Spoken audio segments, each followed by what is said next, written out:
warahmatullahi wabarakatuh. Alhamdulillahirabbil alamin wassalatu wassalamu ala asyrafil anbiya'i wal mursalin nabiyyina wa rasulina Muhammadin sallallahu alaihi wasallam wa ala alihi wa ashabihi wa man tabi'ahum bi ihsan ila yaumiddin wa ba'd. Jamaah salat zuhur Masjid Baitul Bahri rahimani wa rahimakumullah. Kita awali ta'lim kita dengan basmalah. Bismillahirrahmanirrahim. Tema kita adalah menuju garis finish. Pertanyaannya, udah siap apa belum sampai ke garis finish itu? Allah siap ya.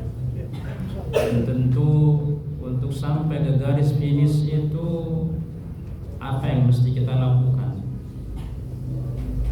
Kita kalau lari, apalagi di sana ada perlombaannya untuk menjadi pemenang, tentu semua ingin menjadi juara satu, menjadi pemenang semuanya. Ya, itu kalau kita punya mental pemenang. Tetapi tidak semuanya akan menjadi pemenang.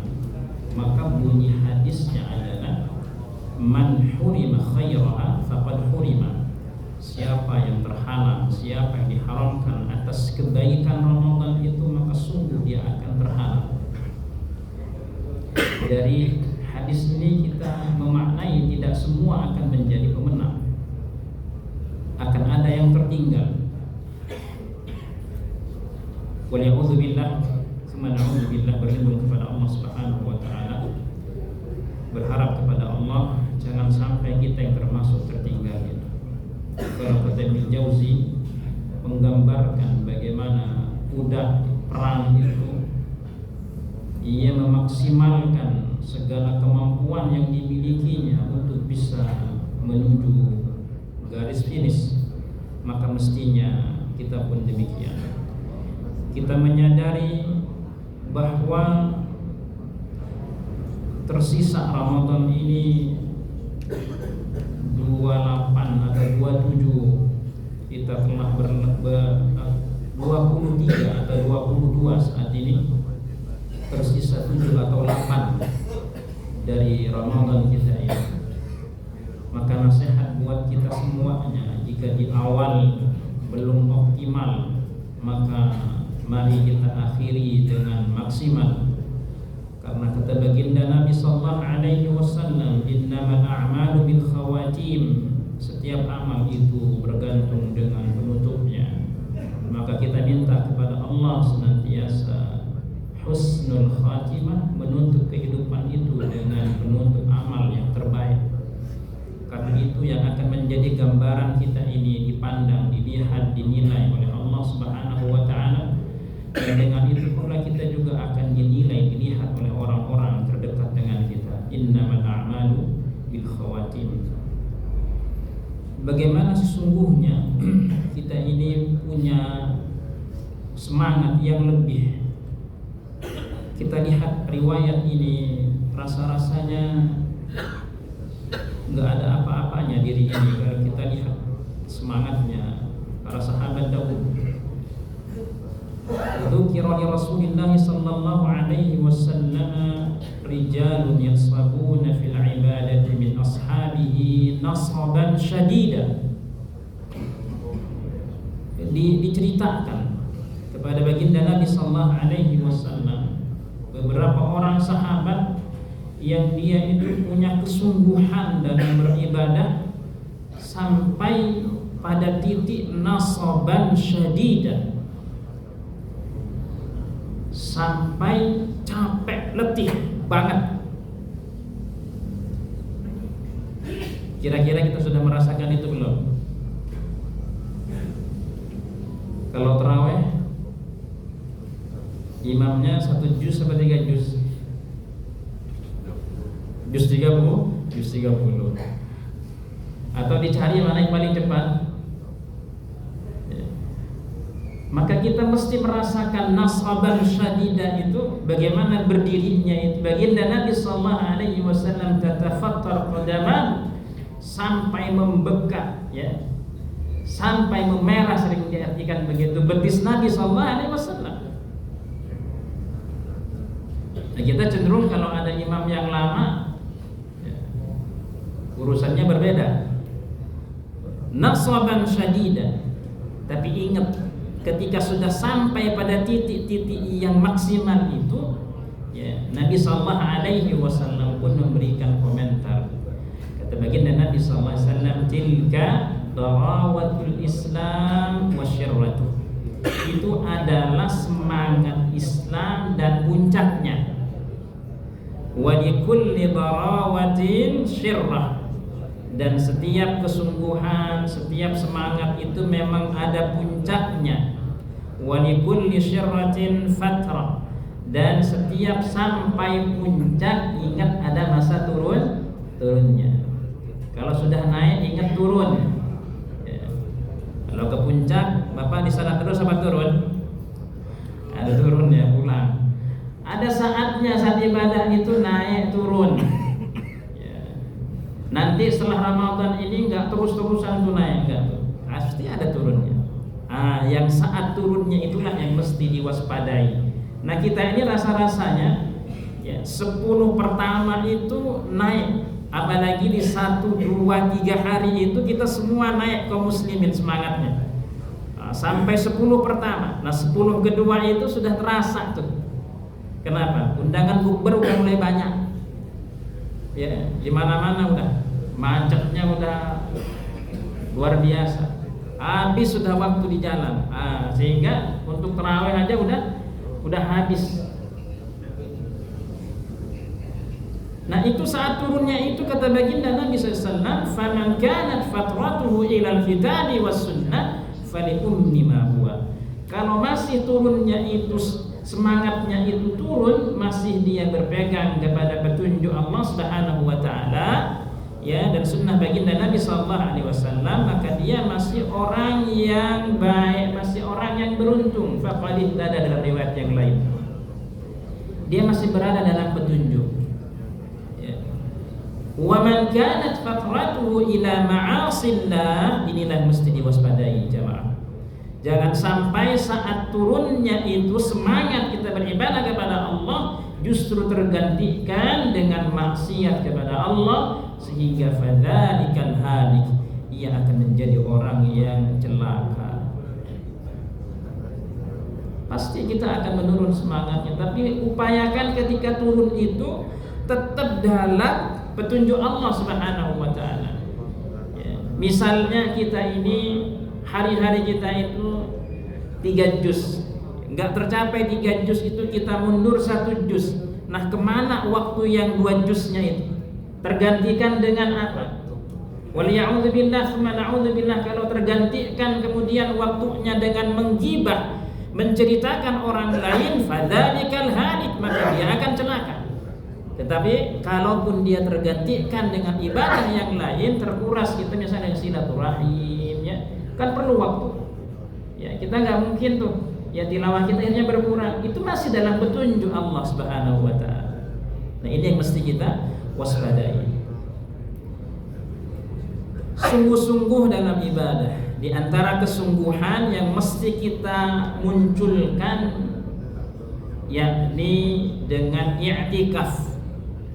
Kenapa i'tikaf pilihannya? Karena dengan i'tikaf kita akan lebih sungguh-sungguh. Dan saya kasih catatan di awal, cobalah i'tikaf di mana masjid kita nggak dikenal orang. Apalagi sampai janjian, nggak usah. Satu grup janjian, i'tikaf bareng. Khawatir udah kita kalau udah begitu. Khawatir apa? Pindah ngobrol. Ya.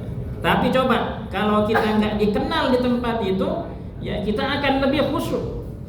Kita akan lebih maksimal. Apanya? Ibadahnya. Jangan sampai kita nggak dikenal orang malah lebih khusyuk, tidurnya juga. Ya. Nah, ini problem juga. Ya. Jadi coba kita maksimalkan kesempatan ini. Enggak semua orang bisa mendapati kesempatan yang Allah Ta'ala berikan saat ini. Maka baginda Nabi sallallahu alaihi wasallam pun memperlihatkan kesungguhannya kalau sudah 10 terakhir itu dengan i'tikaf, dan kesungguhan itu pun dilanjutkan oleh istri Nabi sallallahu alaihi wasallam. Kesungguhan Nabi sallallahu alaihi wasallam pun diperlihatkan dengan syadda mi'zarah. Syadda mi'zarah itu maknanya adalah semangatnya lebih, ikat pinggang itu dikencengin, enggak dekat dengan istri lagi. Kenapa? Karena saat itu i'tikaf. Karena kata Allah Subhanahu wa taala, "Wala tubashiruhunna wa antum 'akifuna fil masajid." Kalian i'tikaf, jangan dekati istri. Maka kalau sudah dekati istri, ya ini bahasa kiasan, ya, mendatangi istri, maka batal i'tikafnya. Maka Nabi sallallahu alaihi wasallam syidda mi'zar, ya, semangatnya lebih kuat sampai digambarkan dengan, ya, ikat pinggangnya dikencangkan. Wa ahya lailahu, dihidupkan malamnya. Dan ingat ujung hadis ini, wa aiqadha ahlah. Nah, ini kita diajarkan peduli, ya, tidak hanya pengen salih sendirian. Kita mesti ajak keluarga kita juga untuk bersama-sama menikmati 10 terakhir itu.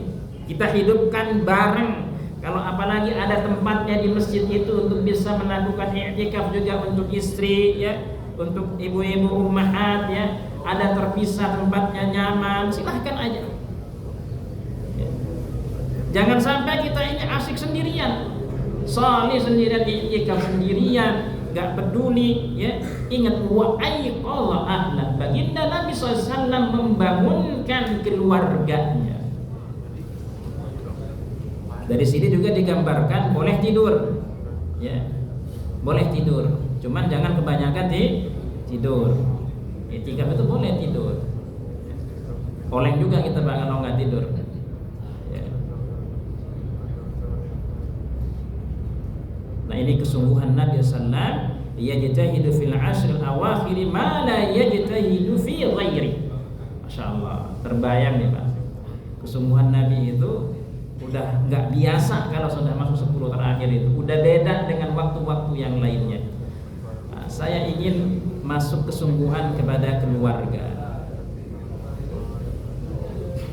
Hadis Nabi sallallahu alaihi wasallam mengingatkan kita akan kesalihan, kebaikan dalam rumah tangga itu mesti dibangun bareng. Ya. Rahimallahu rajulan, semoga Allah merahmati seorang laki-laki, qama minal lail, yang kemudian dia bangun duluan melaksanakan salat, fa shalla wa ayqadha imra'atah, kemudian dia membangunkan istrinya, fa in abat, kalau dia enggak mau, nadha fi wajhil ma', dipercikin air ke mukanya. Ingat, dipercikin air, bukan diambilin ember, ya. Percikin air, bangun, ya, bangun. Gak usah pakai gertakan, bangun, gak usah. Yang ada malah ribut, ya. Bangunin. Apalagi sudah dibangunkan, kalau sudah bangun tanpa air, kalau laki-laki yang bangunin istri biasanya cepat bangun apa enggak? Halo, cepat ya. Nah, coba kita lihat hadis berikutnya. Rahimallahu imra'atan. Nah, ini yang istri yang duluan bangun. Semoga Allah merahmati seorang wanita. Qamat minal lail fa shallat. Dia bangun duluan, kemudian salat, membangunkan, ya, membangunkan apa? Suaminya. Wa ayqadhat zawjaha. Fa in aba, kalau enggak mau, kalau enggan, nadhat fi wajhil ma', maka istrinya pun memercikkan air ke wajahnya. Halo, gimana Pak kira-kira Pak? Kalau istri bangunin kita jam 3 dipercikin air, bangun apa ribut?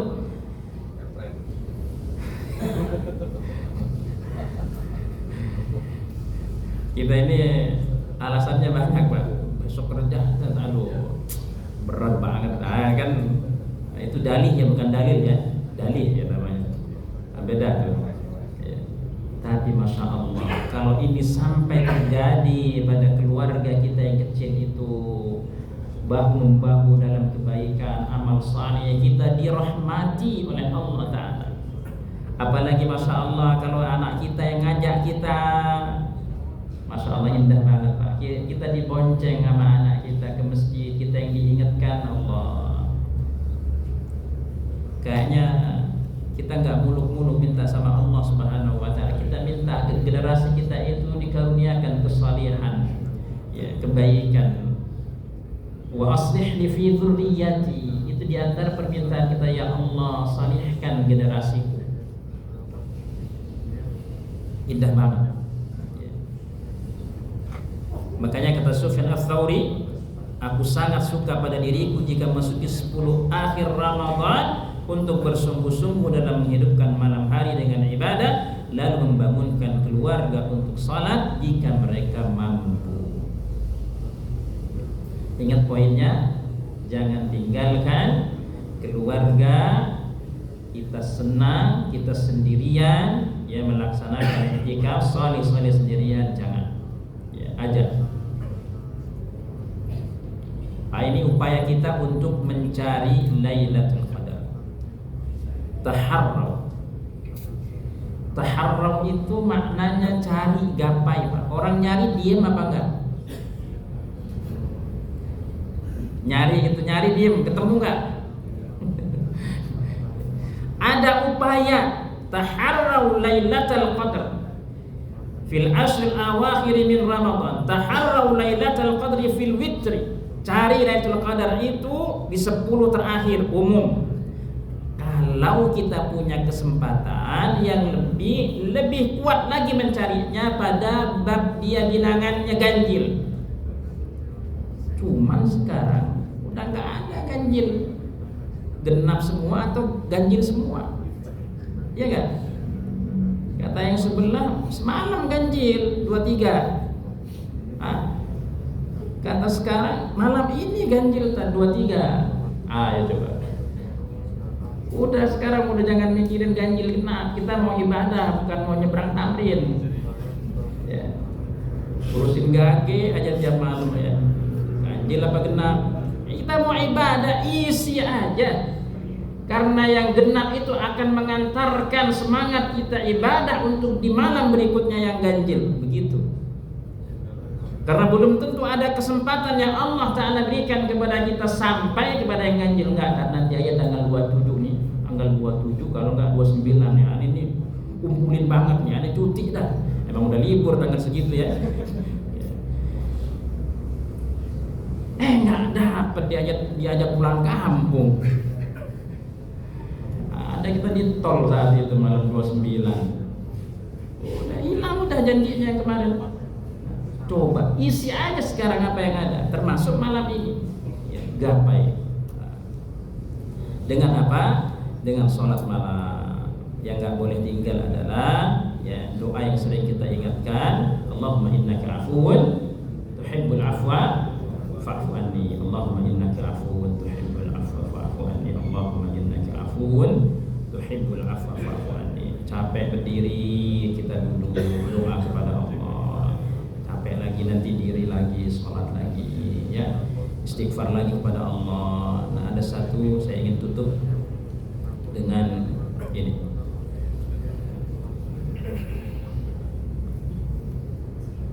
Kita kadang letih baca Quran, Pak, capek gitu ya. Coba manfaatkan dengan kalimat ini. Kalimatani khafifatani 'ala lisan, thaqilatani fil mizan, habibatani ila rahman. Dua kalimat yang ringan di lisan, namun berat dalam timbangan dan disukai Ar-Rahman. Subhanallah wa bihamdi subhanallahil azim. Kita masih bisa sambil senderan, sambil pejam-pejamkan mata, ya Allah. Subhanallah wa bihamdi subhanallahil azim. Subhanallah wa bihamdi subhanallahil azim. Subhanallah wa bihamdi subhanallah. Kalau kita baca Quran kan harus natap terus ya, kadang ada letihnya kita. Ya coba, beratnya nggak disebutkan seberapa berat. Nanti kita akan jumpai kalimat ini seberapa berat timbangan itu. Tetapi dia begitu mudahnya kita sebutkan. Tapi kita kadang lupa, lalai, macet nih Pak, kita nggak bisa ngaji, kita sedang nyetir ya, kita sedang bawa kendaraan. Subhanallah ya bihamdi subhanallahil azim. Di klakson subhanallah ya bihamdi subhanallahil azim. Ya, disalib subhanallah ya bihamdi subhanallahil azim. Tenang kita. Ya. Ditabrak baru turun ya. Ya waliyahudillah. Untuk akhir yang baik dan manis, teruslah optimis. Kita cukupkan dengan hamdalah. Boleh bertanya Ustaz? Bertanya silakan. Gimana Ustaz? Apa-apa?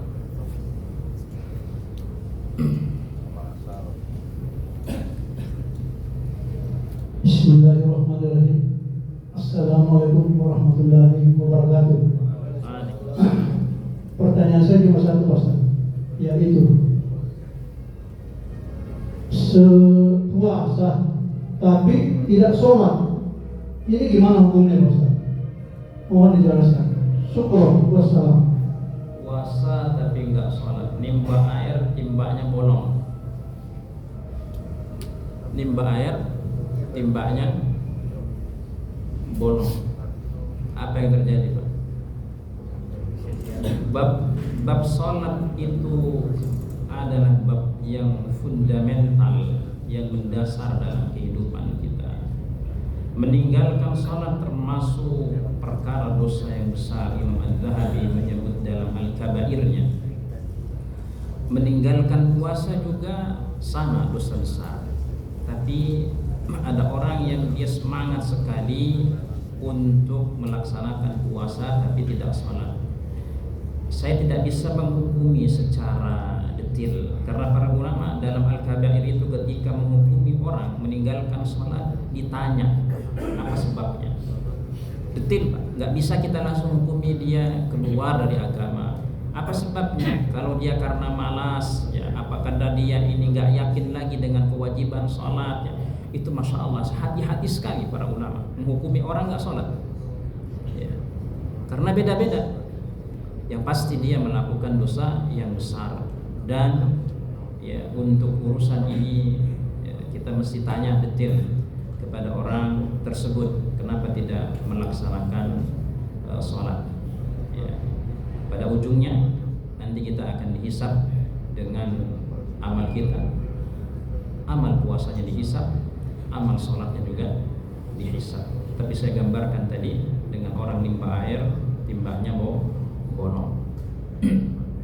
Pertanyaan kedua dari saya. Tapi sholatnya apa? Puasanya sah. Walaupun dia nggak sholat, puasanya sah. Syariat puasa berdiri sendiri, syariat sholat ya, berdiri sendiri. Makanya tadi dihukumi seperti apa dulu nih orang sholat nggak sholat ini ya.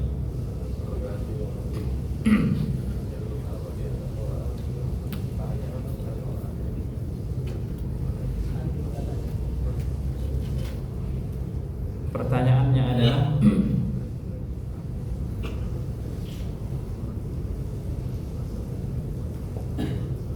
hadis siapakah yang menyebutkan suami istri dirahmati yang bangun di malam hari? Hadis siapa Pak? Bukhari Muslim. Abu Dawud, masya Allah. Saya tadi nggak nyebutin tuh. Beliau berarti ya, berarti. Nah, hadis riwayat Abu Dawud ini dia. Benar ya? Jazakumullah khairan wa barakallahu fikum. Kita cukupkan dengan hamdalah. Alhamdulillahirabbil alamin. Subhanallah.